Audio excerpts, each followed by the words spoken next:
Hey there, folks. Welcome back to the channel. Today we're diving into a pressing issue that's affecting not just our planet, but our very own health and well-being. The deadly health burden of wildfire smoke. Now you might be thinking, oh, smoke from wildfires, big deal, right? But let me tell you, this isn't just about the smoke. It's about the impact it has on our lungs, our bodies, and our lives. So buckle up as we explore the shocking truth behind this invisible killer. First things first, imagine 1,000 kilometers away from the raging infernos in northern Ontario, Canada. The sky above Toronto, one of Canada's biggest cities, turns an almost post-apocalyptic orange. That's the kind of scene we're talking about. Erin O'Connor, who runs the emergency department at Toronto General Hospital, witnessed the aftermath of this smoke. She saw a surge in patients with allergies and shortness of breath.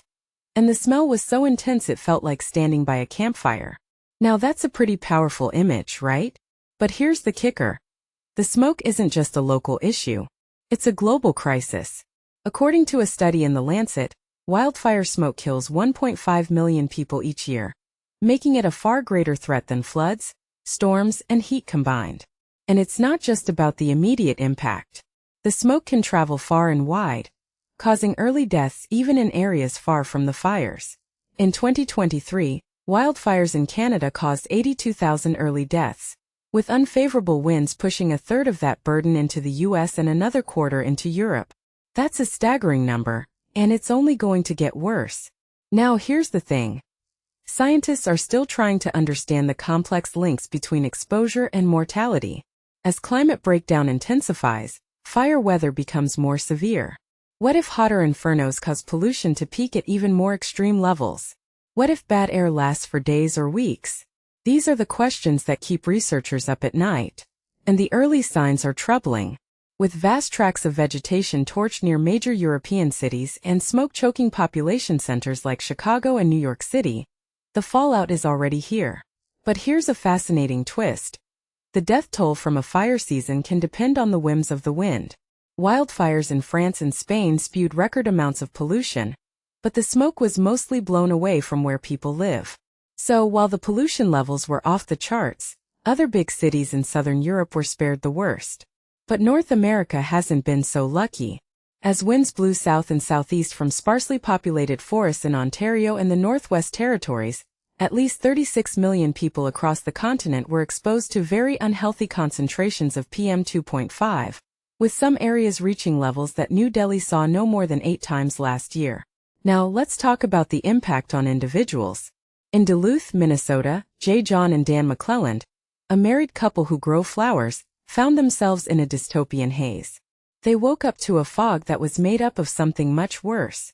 By late morning, their local hardware store had sold out of masks and air purifiers. People resorted to attaching furnace filters to box fans. The McClellans were among 12,000 people in West Duluth, exposed to an average of 541 micrograms per cubic meter of fine particulate pollution, the highest in North America. It was a scene that felt like working in a war zone, with people struggling to breathe and complaining of headaches.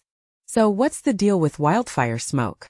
Well, it's not just about the smoke, it's about the chemical composition. Compared to other sources of PM 2.5, wildfire smoke contains a greater share of organic compounds that increase inflammation and a higher concentration of ultrafine particles that penetrate the deepest recesses of the lungs.